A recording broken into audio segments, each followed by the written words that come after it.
So under the action of force F is equal to 3xi Newton, a particle is moving in anti clockwise direction. सबसे important बात क्या है कि यहाँ पर डायरेक्शन भी दिया हुआ है, किधर मूव करने वाला है, in a square of side 3 metre in x y plane. Plane भी आपको डिफाइन कर दिया है। What is the amount of total work. तो हमको क्या करना है बेटा, सबसे पहले हम एक कोऑर्डिनेट सिस्टम बनाते हैं जिसमें हम एक्स वाई प्लेन को डिफाइन करते हैं। तो ये हो गया हमारा वाई, ये हो गया हमारा एक्स। ठीक है, इस प्लान के अंदर हमको एक्स वाई प्लेन, ये हो गया हमारा एक्स वाई प्लेन, और इसमें हमने बना लिया एक स्क्वायर। क्या बना लिया हमने, इसमें एक स्क्वायर जो है वो बना लिया हमने इसके अंदर। ठीक है, अब क्या करना है, तो हमको दिया हुआ है इसके अंदर भी, इसकी डायरेक्शन हमको पता है कैसी है, एंटी क्लॉकवाइज। तो ये बना दी हमने एंटी क्लॉकवाइज डायरेक्शन। और स्क्वायर का जो साइड है वो भी हमको दिया हुआ है, कितना है बेटा वो, तो वो साइड है 3 मीटर। कितना साइड है, 3 मीटर। So according to this dimension, यहाँ का कोऑर्डिनेट अगर मैं 0 0 लेके चल रहा हूँ, तो यहाँ का कोऑर्डिनेट क्या होगा बेटा, 3 0। यहाँ का कोऑर्डिनेट होगा 3 3। यहाँ का कोऑर्डिनेट होगा 0 for y x, and this is for y। ठीक है, तो कोऑर्डिनेट सिस्टम समझ में आ गया। ये एक्स वाई प्लेन बन गया मेरा, और इस एक्स वाई प्लेन में मैंने कैलकुलेशन कर लिया। अब मैं इसके डायग्राम को थोड़ा सा अलग से बना देता हूँ ताकि आपको आसानी से समझ में आ जाए। So this is A, this is B, this is C, and this is D. So यहाँ के कोऑर्डिनेट क्या है बेटा, 0 0, 3 0, 3 3 and 0 3, and this is in anti clockwise direction. यहाँ तक बात समझ में आ गई आपको, इसमें कोई डाउट। हमने क्या किया, एक स्क्वायर बना लिया जो कि हमको दिया हुआ था एक्स वाई प्लेन में। तो ये हो गया हमारा एक्स, और ये हो गया हमारा वाई, और ये हो गया जेड। तो एक्स वाई प्लेन में हमने एक स्क्वायर तैयार कर लिया, और उसकी डायरेक्शन भी हमने डिफाइन कर दी। So we have to calculate the work done. हमको क्या कैलकुलेट करना है, वर्क डन कैलकुलेट करना है। तो वर्क डन क्या होता है बेटा, फोर्स मल्टीप्लाइड बाय डिस्टेंस। और फोर्स हमको दिया हुआ है। यहाँ पर क्या हो रहा है, यहाँ पर डायरेक्शन फिक्स करके दिया हुआ है।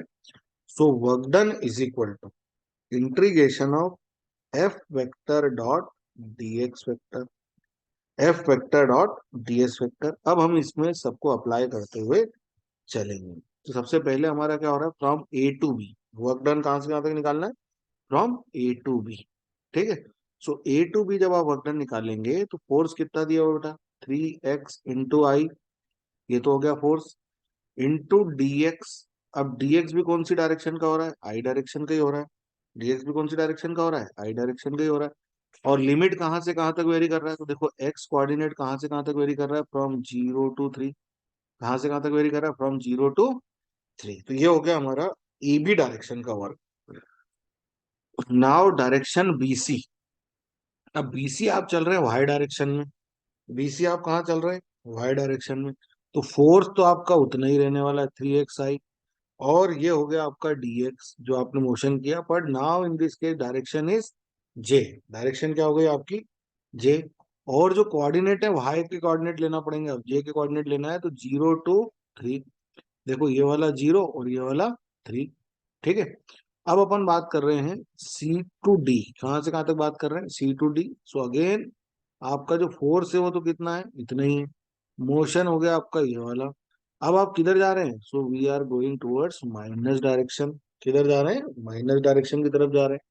और जो हमारा कोऑर्डिनेट है वो कौन सा चेंज हो रहा है, एक्स वाला। देखो आप एक्स का कोऑर्डिनेट 3 से लेके 0 तक, तो यहाँ लिखेंगे 3 और यहाँ लिखेंगे 0, यहाँ लिखेंगे 3 और यहाँ लिखेंगे 0। ठीक है, 3 and 0। एक एक स्टेप में समझते जाइएगा, ऑटोमेटिकली बनेगा। शेप कुछ भी दिया जा सकता है, आप इससे के अकॉर्डिंग उसको सॉल्व कर सकते हैं। अगेन 3xi फोर्स, डिस्प्लेसमेंट, और डायरेक्शन जो है इस बार क्या है बेटा, माइनस जे। इस बार डायरेक्शन क्या होगी, माइनस जे। और जो कोऑर्डिनेट है वो कहाँ से कहाँ तक वेरी कर रहा है, सो अगेन वो कोऑर्डिनेट वेरी कर रहा है आपका 3 से लेके 0 तक। आप देख सकते हैं, ये देखिए वाई का कोऑर्डिनेट और ये वाला कोऑर्डिनेट। ठीक है, ये कोऑर्डिनेट और ये कोऑर्डिनेट। अब इसमें आप ध्यान से देखेंगे, सो आई डॉट आई तो क्या होता है आपका 1, आई डॉट जे वाले 0, ये वाला -1 मिल जाएगा, पर ये वाला फिर क्या हो जाएगा, 0 हो जाएगा। ठीक है, तो I dot I, J dot J, के डॉट के पे अगर आप फोकस करेंगे तो आपको मिल जाएगा। यहाँ पर क्या होगा, 3 कांस्टेंट हो गया, integration of x square with respect to dx, तो क्या होगा ये एक्स स्क्वायर बाय 2, और लिमिट हो गई अपर लिमिट लोअर लिमिट। यहाँ पर मैं कर दूंगा जीरो, क्यों जीरो कर रहा हूँ, आई डॉट जे जीरो। यहाँ पर मुझे मिलेगा माइनस, यहाँ मुझे क्या मिलेगा, माइनस आई। क्या मिलेगा बेटे यहाँ पर, आई डॉट आई तो अपनी जगह वन रहेगा, बट चूंकि माइनस डायरेक्शन है तो यहाँ कर देंगे माइनस।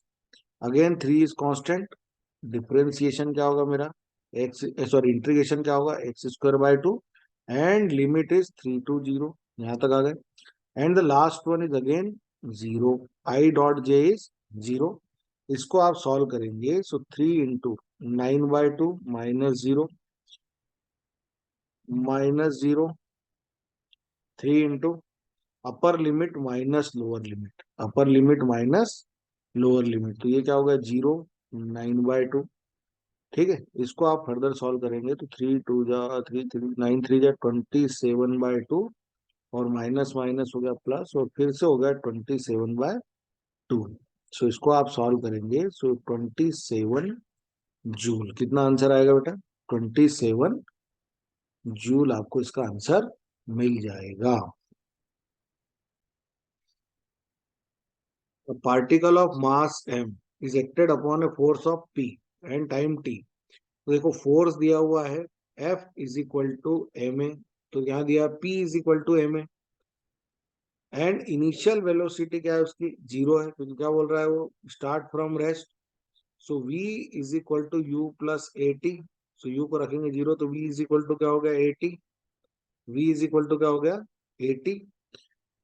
अब आपको बहुत कुछ यहाँ से हिंट मिल गई है, तो काइनेटिक एनर्जी का फार्मूला क्या होता है बेटा, half of m v square, half of m v square.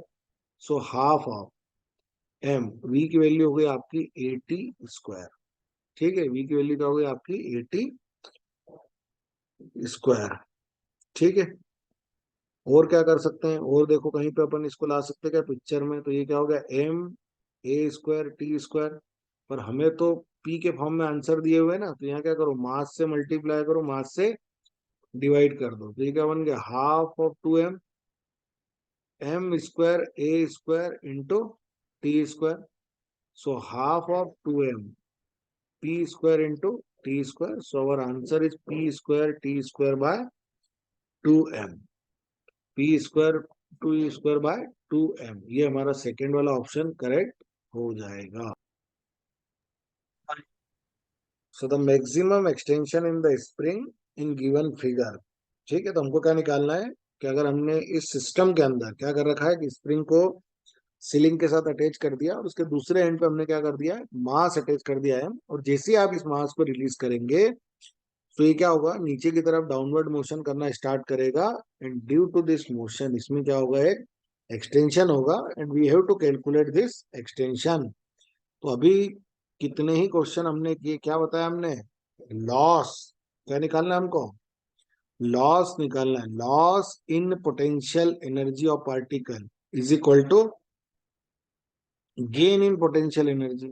सही है, क्या हो रहा है, ये नीचे जा रहा है और ऊपर ऊपर जाएगा, या वर्क डन कर लो, बात एक ही, अभी तो बार बार लिखा है work done on spring, loss के इक्वल टू क्या लिख रहे हैं अपन, वर्क डन ऑन स्प्रिंग, कई बार लिखा ना अपन ने अभी, वर्क डन ऑन स्प्रिंग, जब वो नीचे की तरफ जाएगा तो क्या होगा, उसमें वर्क डन होगा। सो कितना होगा लॉस, तो एम जी एक्स नीचे चले, और किसके बराबर किया, half of k x square, एक एक्स एक्स कैंसिल कर दीजिए, तो x is equal to 2 mg/k, x is equal to 2 mg/k। ये हो गया आपका ऑप्शन। ठीक है, देख लो कौन सा ऑप्शन है, सेकंड वाला ऑप्शन सही है।